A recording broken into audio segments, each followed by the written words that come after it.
제가 좀 다리가 불편해서요. 아유.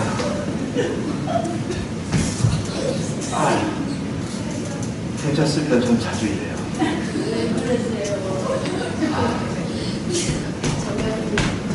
여러분 반갑습니다. 여러분들이 보시는 것처럼 전 평생을 절뚝거리며 살아야 되는 장애인입니다. 아마 여러분들이 저를 보는 눈빛이 불쌍한 눈빛인 것 같아요. 그런데 전 여러분들과 같은 평민이 아닙니다. 전 영국의 해리 왕자와 윌리엄 왕자와 같은 한때 왕자로 살았던 적입니다. 제가 여기서 제가 누군지 이야기하면 여러분들 아마 깜짝 놀라실 겁니다.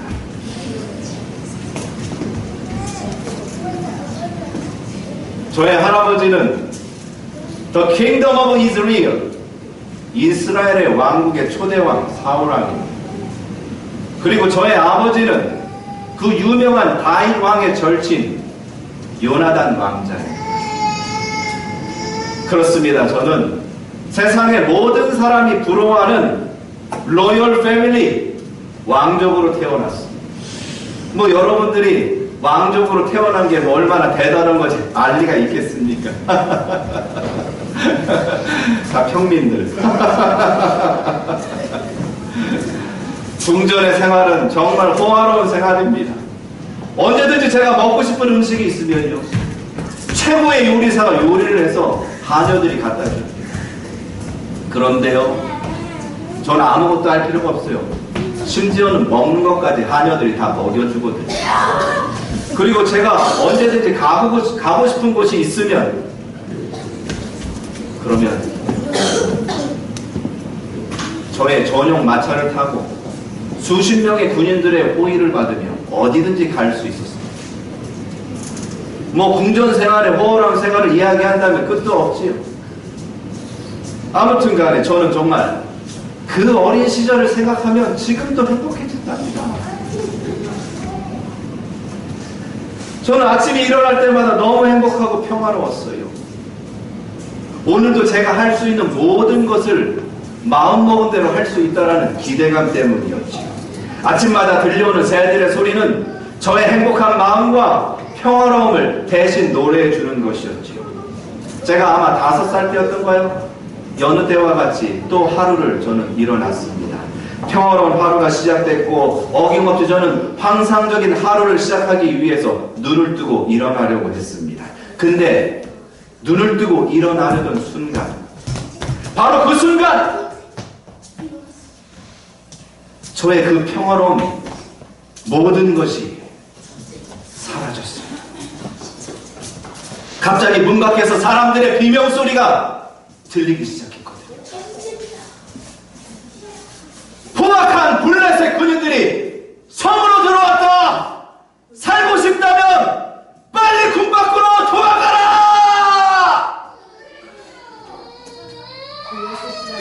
저는 정말 깜짝 놀랐습니다. 많은 사람들은 궁에서 정신없이 빠져나가기 바빴지요. 제 문 앞을 지키던 군사들도 이미 사라지고 없었습니다. 블레셋 군인들은 궁 안으로 들어와 무자비하게 사람들을 닥치는 대로 죽이고 있었어요. 그때 갑자기 유모가 방으로 들어왔어요. 그리고 저에게 말했죠. 지금 빨리 도망가야 돼요. 갑자기 유모는 제 손을 붙잡고 달리기 시작했습니다. 성 밖에 있는 숲속을 향해서요. 저도 죽고 싶지 않아서 유모를 따라 죽을 힘에 달리고 숲으로 나아갔습니다. 그런데 운이 없게도 블레셋 군사가 저희 둘이 달아나는 것을 발견했습니다. 그리고 블레셋 병사가 이렇게 외쳤어요. 왕손이 도망간다! 빨리 붙잡아라! 저는 그 소리를 듣고 블레셋 군사들이 금방 따라올 거라는 걸 알았죠. 3명에서 4명의 군사들이 저희들을 따라오기 시작했습니다. 그래서 유모와 저는 손을 잡고 숲속으로 달리기 시작했어요. 향해 달리기 시작했어요. 여전히 블레셋 군사들은 저희들을 따라오고 있습니다. 왕들의 사람은 품위를 지켜야 하지만 전 어린 나이에도 살아야겠다는 일념 하나로 정신없이 달렸습니다. 그러나 어린 나이였던 저는 금방 지치게 되었고 도저히 뛸 수 없게 되었습니다. 유모가 저를 붙잡으며 왕자님, 제가 안아서 달릴게요. 저는 제 몸을 유모에게 맡겼고 유모는 저를 안고 달리기 시작했습니다. 제가 좀 뚱뚱했지만 유모는 너무 잘 달리기 시작했어요. 그러나 저는 살짝 불안했지요. 그러나 유모는 초인적인 힘을 당해 살아야겠다는 일념 하나로 달리기 시작했습니다. 전설적으로 향해 달리는 순간 그때 유모는 나무 뿌리에 걸려 넘어지고 말았어요. 그리고 저는 떨어지는 그 순간 날카로운 나무에 제 두 다리가 관통되고 말았지요.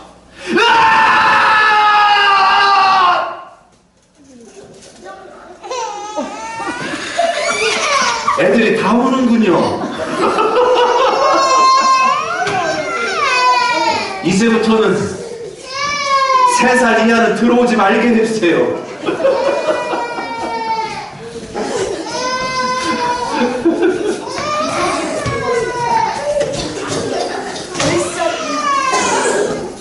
저는 그때 고통 속에 정신을 잃고 말았습니다.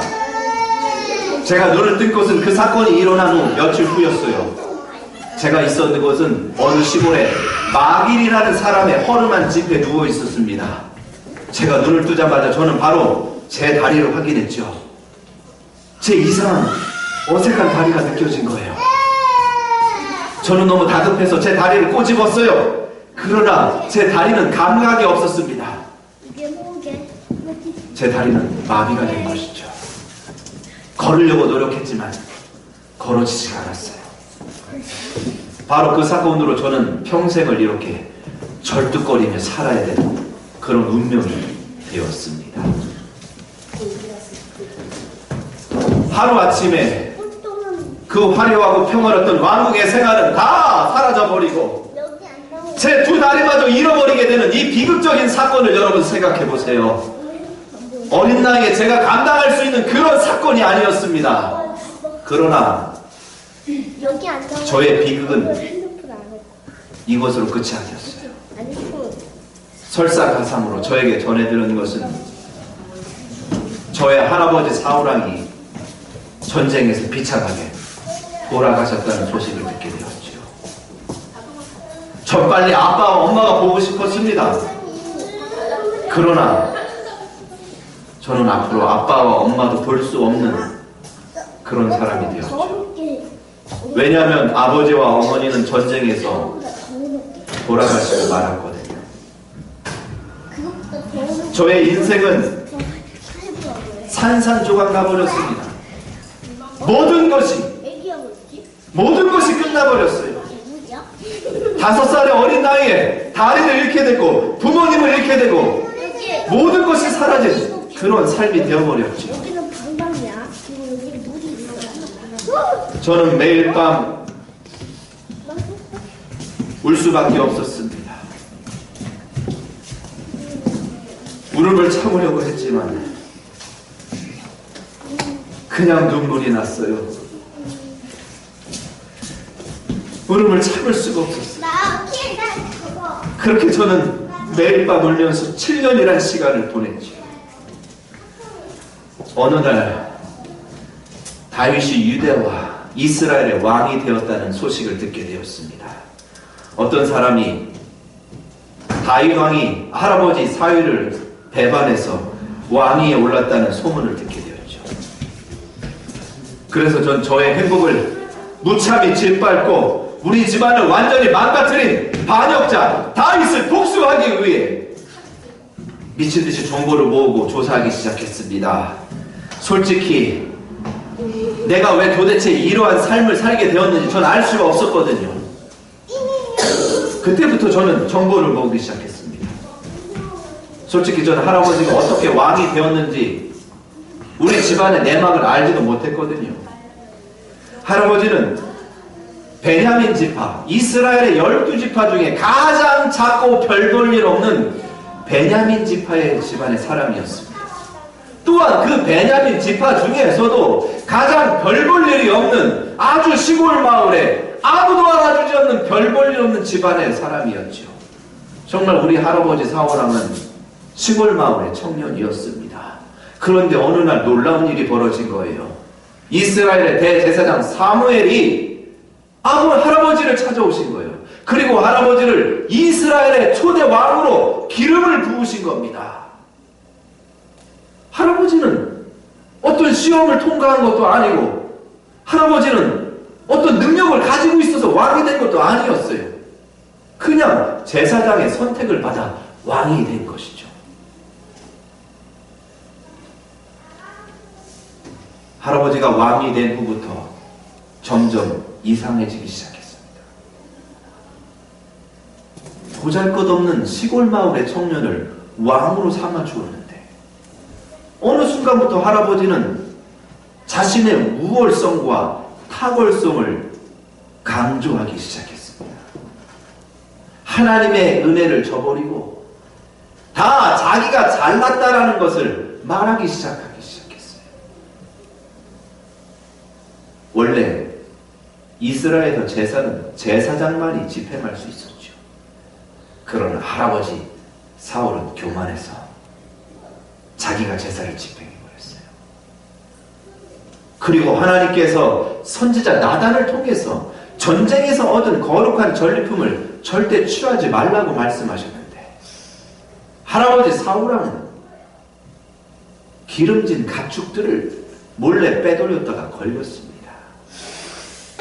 그리고 제가 알고 보니까 다윗 왕이 할아버지를 죽이려고 했던 것이 아니라 할아버지 사울왕이 죄가 없는 다윗 왕을 죽이려고 했던 거예요. 그때 하나님께서는 결심하신 것이죠. 할아버지 사울왕을 왕의 자리에서 내리겠다. 결국 우리 집안은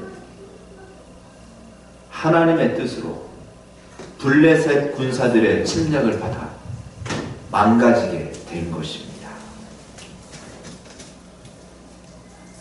할아버지 때문에 저의 아버지 요나단도 죽게 되었고 어머니도 죽게 되었고 우리의 모든 재산도 다 잃게 되었고 모든 것이 다 망가지게 되었어요. 제가 알고 보니까 우리 집안이 이렇게 망가진 것은 바로 할아버지의 교만함 때문인 것이었어요. 반면에 다윗 왕은 할아버지와 정말 다른 사람이었습니다. 다윗 왕은 항상 자신을 축복했던 하나님을 기억한 사람이었어요. 감사의 마음을 잊지 않은 사람이었죠. 사실 다윗 왕도요, 아주 시골 마을에 양을 치던 별 볼 일 없는 목동이었습니다. 그런데 하나님께서 그를 왕으로 기름 부어주신 것이죠. 그러나 다윗은 항상 겸손함을 잃지 않았어요. 다윗은 왕위에 오르기 위해서 정말 어려운 것을 극복했고 죽음의 위기도 극복했고 대단한 일들을 했던 사람입니다. 그러나 다윗은 철저하게 자신이 잘한 부분들을 나타내지 않고 모든 것을 하나님의 은혜로 인정했던 사람이었던 거예요. 왕이 되고 나서도 전쟁에서 나가는 곳마다 대승을 하게 되고 이스라엘의 국토를 확장시키는 이스라엘의 가장 위대한 왕이 됐음에도 불구하고 다윗 왕은 교만하지 않았어요. 하나님께 감사함을 표현했어요. 하나님의 궤는 그 당시에 허술한 장막에 있었을 때 다윗 왕은 하나님께 말씀드렸어요. 저는 이렇게 화려한 궁전에서 사는데 어찌 하나님의 궤가 허술한 장막에 있는 것이 말이 됩니까? 하나님의 성전을 제가 짓겠습니다. 하나님의 성전을 짓겠다는 것은 무엇을 의미하냐고요? 하나님께 감사함을 표현하는 것이었습니다. 다윗 왕은 이스라엘에서 인기가 대단했습니다. 만약 그 당시에 갤럽이나 리얼미터와 같이 여론조사 기관이 있었다면 지금 현재 문재인 대통령의 지지율보다 훨씬 더 높은 지지율을 가졌을 것입니다. 그 정도로 다윗왕은 인기가 많고 대단한 일을 했지만, 그러나 하나님께 감사함을 잊지 않은 그러한 사람이었어요. 저는 이제 다윗왕에 대한 모든 오해가 풀렸습니다. 그리고 그를 본받고 싶은 마음까지 생겼습니다. 하지만 저는 여전히 다윗왕이 두려웠어요. 왜냐하면 전 왕족이기 때문입니다. 또 다른 왕족이 살아있다는 것을 다윗왕이 안다면 다윗왕이 좋아할 일이 없거든요. 아마 제가 살아있다는 사실을 알고 있다면 다윗왕은 분명 저를 죽일 겁니다. 그래서 저는 이 사실이 밖으로 새어나지 않기 위해서 집안에 갇혀서 숨막히게 인생을 살아갈 수밖에 없었습니다. 그런데 3개월 전에 한 손님이 저에게 찾아왔어요. 그 사람은 할아버지 재산을 관리했던 시바라는 사람이었어요. 이름이 뭐라고요? 시바야. 발음을 잘해야 돼요. 시바지 시바가 아니에요. 그런데 시바가 저에게 충격적인 얘기를 했어요. 다윗왕이 저를 찾는다는 거예요. 지금 저보고 궁전으로 가야 된다는 거예요. 저는 당장 도망가고 싶었지만 여러분이 아는 것처럼 저는 도망갈 수도 없었어요. 저에겐 자식이 하나 있었고 아내가 있었습니다. 여러분, 저는 어쩔 수 없이 군사들에 끌려 밖에서 대기하던 전차를 타고 궁전으로 갈 수밖에 없었습니다. 저는 전차 안에서도 생각했어요. 저는 궁전으로 들어가면서도 생각했어요. 한 사람을 생각했습니다. 누구를 생각했을까요? 아니에요. 할아버지 사울왕을 생각했어요. 저는 할아버지를 원망했어요. 할아버지 때문에 제가 이렇게 인생을 마무리하는 게 이게 뭡니까? 왜 그렇게 교만하게 인생을 사셨습니까? 전 다윗왕 앞에 서게 됐고 다윗왕 앞에 엎드렸어요. 그리고 다윗왕이 지시를 기다렸어요. 당신이 무비보셋인가? 다윗왕의 근엄하고 품이 있는 목소리가 들렸어요. 전 엎드려서 다윗왕을 볼 수 없었지만 저는 그래서 이렇게 말씀드렸죠. 오 위대한 이스라엘의 역사를 만드신 다윗왕이시여, 미천한 무비보셋 이 자리에 데려있습니다. 저는 속으로 구차하게 목숨을 구걸하느니 그냥 절 죽여달라고 말씀을 드리고 싶었죠. 그러나 다윗왕은 저에게 이렇게 말씀했어요. 저를 부축하며 일으키면서 무비보셋 일어나시오. 내가 당신을 얼마나 기다렸는지 아시오. 저는 정신이 번뜩했습니다. 다윗왕의 목소리는 차가운 목소리가 아니라 자비로운 목소리였거든요. 그리고 다윗왕은 저에게 말씀했습니다.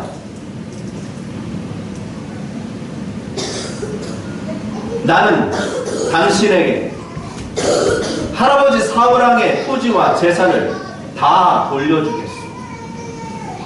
그리고 여기 있는 시바가 당신의 재산을 모두 관리해 줄 것이요. 그리고 당신의 가족은 이제 나와 함께 이 왕국에서 살게 될 것이요. 그리고 항상 나와 함께 나의 식탁에서 나와 함께 식사를 할 수 있을 것이요. 뭐라고요? 저는 그 말이 믿기지 않았습니다. 저는 더듬더듬 왕 앞에 이야기했어요. 왕이시여, 저같이 길 잃은 개같은 인생에게 어찌 그런 말씀을 하십니까?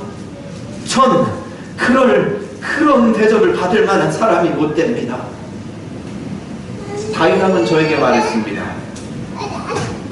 무비보셋, 당신의 아버지 요나단은 나의 생명의 은인이, 할아버지 사울왕이 나를 죽이려고 할 때 나의 생명을 구한 것이 바로 당신의 아버지 요나단입니다. 또한 우리는 약속했지요. 살아있는 사람이 상대방의 자녀들을 보호해 주는 것입니다. 제가 당신을 더 일찍 찾아서 궁전으로 모셔야 했지만 늦어서 미안하다. 저는 그 말을 듣는 순간 어린 시절 제가 경험했던 그 궁전의 생활을 다시 할 수 있다는 생각에 너무나 기뻤습니다. 제 인생이 완전히 바뀌었어요. 제 인생이 완전히 바뀔 수 있었던 것은 다윗 왕에 감사하는 마음 때문이었어요. 다윗 왕의 은혜를 잊지 않고 감사를 갚으려는 마음이 제 인생을 완전히 바꾸어 놓은 거예요. 여러분, 저의 할아버지 사울 왕과는 다윗 왕과 비교할 수 없는 그런 사람입니다. 여러분의 인생은 감사를 하는 인생이십니까? 아니면 여전히 할아버지 사울 왕처럼 자기 잘난 맛에 자기가 최고라고 하면서 살아가는 인생을 살고 계십니까? 여러분, 절대 교만하게 지금 여러분이 서 있고 여러분이 영광의 자리에 있는 것이 다 여러분의 잘난 맛이라고 생각하지 마십시오. 그렇게 되는 순간 저의 집안처럼 될 수도 있으니까요. 지금 생각해 보세요. 여러분에게 감사할 사람이 누군지요? 여러분들이 은혜를 받은, 여러분들에게 은혜를 끼친 사람이 누구인지 생각해 보세요. 그리고 그 사람에게 감사를 표현하세요. 그렇다면 저와 같이 인생이 바뀔 수도 있습니다. 전 결심했어요. 다윗 왕이 나에게 은혜를 베푼 이것을 난 절대 잊지 않겠다. 평생 이 다윗 왕의 은혜를 기억하면서 감사하며 살겠다. 이렇게 말입니다. 제가 하나 까먹었네요. 제가 다윗 왕보다 감사하는 사람이 한 분 있어요. 여러분, 그분이 누군지 아십니까? 누구다? 아버지. 물론 아버지에게도 감사하죠. 그러나 제가 감사하는 한 분은 하나님이십니다. 왜냐하면 다윗 왕의 마음을 움직이신 것도 하나님이시거든요. 저는 하나님께 감사하며 살기로 결심합니다.